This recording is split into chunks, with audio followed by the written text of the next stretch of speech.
नमस्कार. समाजकार्य पदवीधर विद्यार्थ्यांचा नागपूरमध्ये विद्यार्थी हक्क मोर्चा.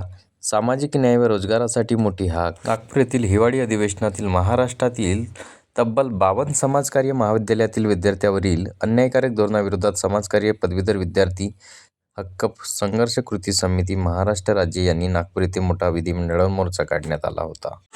शासन लाखो रुपये खर्च करून समाजकार्य महाविद्यालयांना अनुदान देते, पण त्या विद्यार्थ्यांना सरकारी नोकरीमध्ये न्याय मिळत नाही, अशी खंत समितीने व्यक्त केली आहे.